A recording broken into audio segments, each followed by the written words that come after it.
besides that, the facing differences I want to highlight. Okay, let me go down here and show this. So this is the facing curve plot. The blue one above is the, well, let me orient you first. Now in this plot, the mouthpiece is in this direction. This is the tip opening from here to here. This is the tip rail thickness. You see, the slant link is the greenish, I think it's green line here, and you can see how thin the tip rail is, whereas the modern link is thicker. And you can see how much, even though the tip openings are similar, we got 81 versus 83, the slant link has a more curved facing, and this particular Babbitt link has a very flat facing from here to here. So it's just strange resistance to blow against a flat facing. It's better to have a little gentle curve to it. This is elliptical with about a major to minor axis of about 3.2 from memory when I curve fit that. So also the Babbitt link is a little crooked at the tip.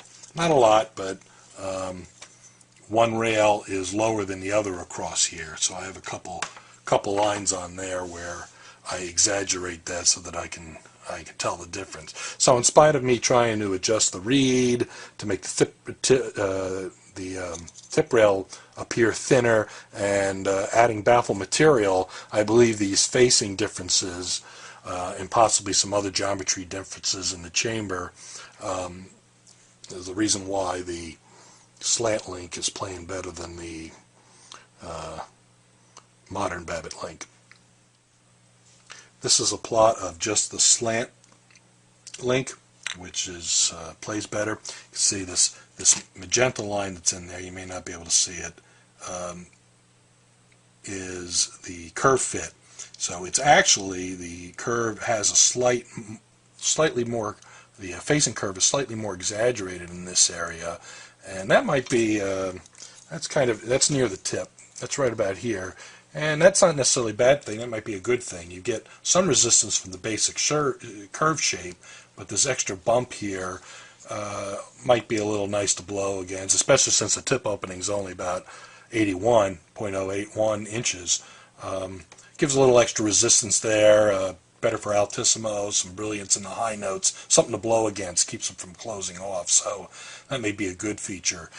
It's only uneven a little bit, one reading here and maybe a little bit back here, and that could be a little piece of dirt or something on it. So this is really a superb facing curve.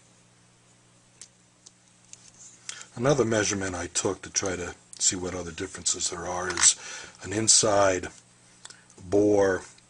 I tried to feel where the width of the chamber, you know, this is kind of the throat area, it's a little further back.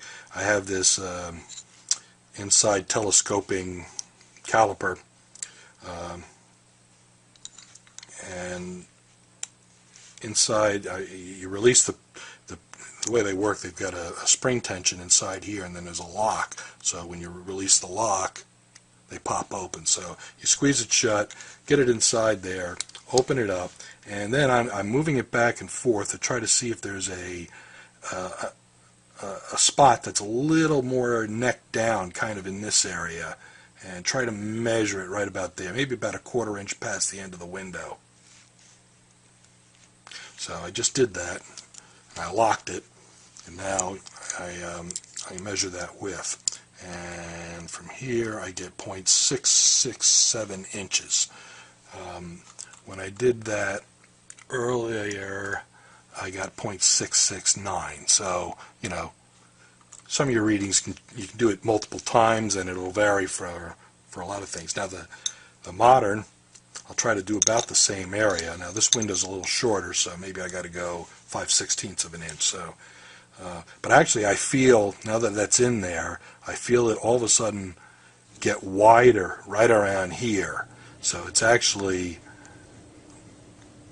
you know, I'll do 2 readings maybe. I think the one that I did earlier was the widest part. Let me lock on that first. try to wheedle it out. It may not come out. There we go. So that width is 0.682, so it is wider there. Let me try a little further, closer to where the other one was measured. Well, actually, this is probably only, it feels narrower about 1/8 of an inch past the window on this one. So 0.637. So it is, you know.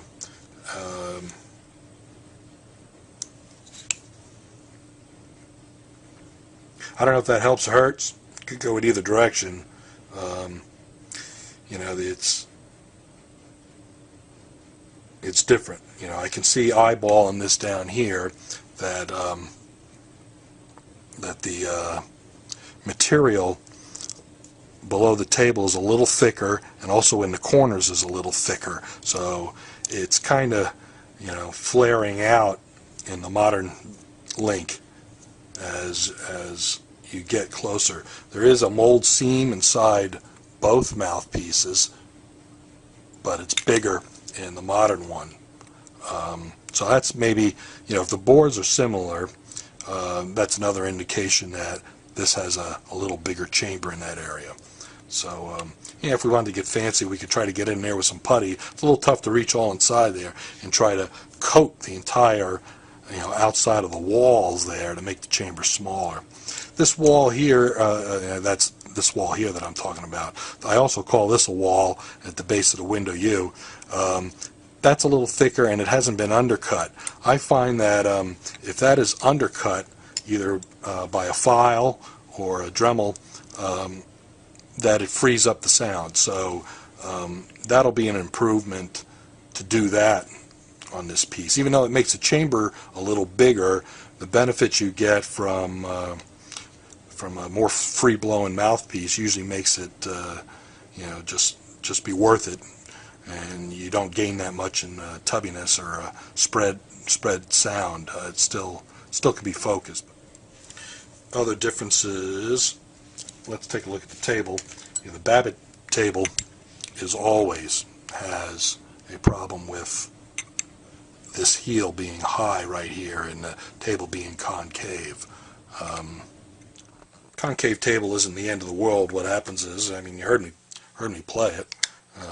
When your ligature clamps down, it bows the reed a little bit, and may even make it, you know, from the leverage, bowing this down, curves the reed and opens the tip just slightly by a few thousandths. Makers do that because they find it so difficult to give you exactly a flat table. They would rather make it a little low in this area so that it seals across here when you clamp it, versus try to go for flat, miss it a little bit, and now you're convex, and now it won't seal. Air will leak out the sides, the reed will teeter-totter a little depending on where you put your ligature. So that's just, they would rather make it concave, and then if they miss it, it becomes flat versus convex. So that's a strategy. I've heard that's called a French curve before, but it's just a concave table. Well, another major difference between these two mouthpieces is the cost. This I got on eBay for about 55, maybe $60, including shipping. That's used, though it's lightly used and in great shape.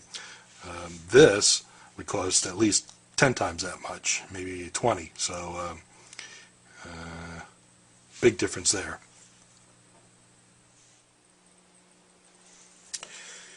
Okay, I wasn't sure what I was going to do with this modern Babbitt, but I think what I want to do, I'm going to try to make it similar to the Slant, only I'm going to open up the tip a little. I'm not going to keep it at 80.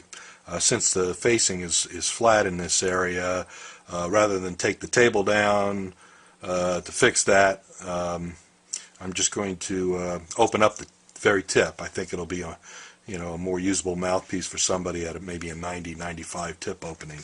But what I'm going to do first is use some epoxy to build up the baffle and let that dry overnight. I'm using a product from epoxy. The Fix-It is a nice product that comes in a small enough quantity that you can keep it fresh. I store this in the refrigerator too. I've used regular epoxy also. So what you want to do is mix up an equal part of each of these. And I use one of these stainless steel shaping tools. You can buy these at craft stores. You can buy them at dental supply places too, but it costs a lot more money. Now, to get an idea of how much material to use, I'm going to take out, if I can find it, that piece of putty that I had rolled up, at 400 thousandths wide or so. So I can make a ball about that shape, and that should be about what I want to put into the mouthpiece. So I'm going to make a little extra because I have another mouthpiece to take care of also. So take a little of this. Probably too much. Yeah, it's a little sloppy. I usually use the other side of the tool so I don't contaminate the mix, which I may have just done. So I'm going to take all that out. Make a little extra. Stuff's cheap.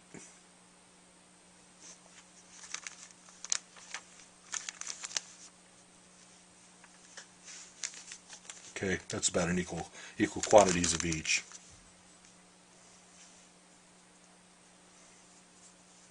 This is not a quick set epoxy. Takes out, you can work it for hours, so I don't use this when clients come to visit, because some of them want a quick baffle and go home. So I have a 5-minute epoxy I use for that, but that's gray in color. This one looks prettier. Not that you're going to look inside a mouthpiece, you want to play it, but still, it's good material, and it. Okay, that's all you need. It's a little sticky on the fingers. What I do is I keep a canister of industrial wipes, because I don't have a sink down here, so I can clean the tool a little, clean my hand a little. Okay.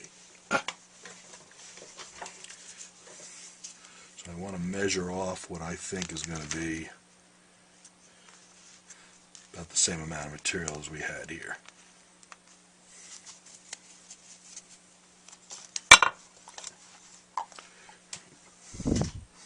Okay. Make sure this is dry.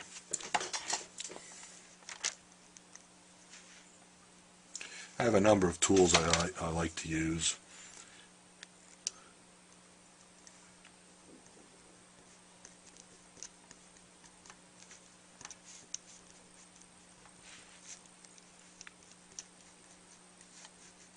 This is not easy to see because it's black on black, but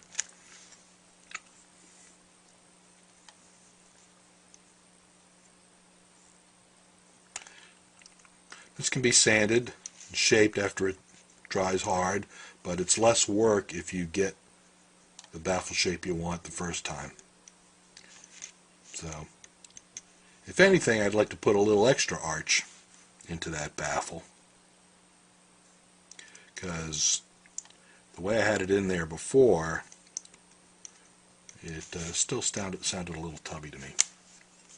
So I'm going to futz with this for a little while, since it's not setting up real fast, and show you the final product later.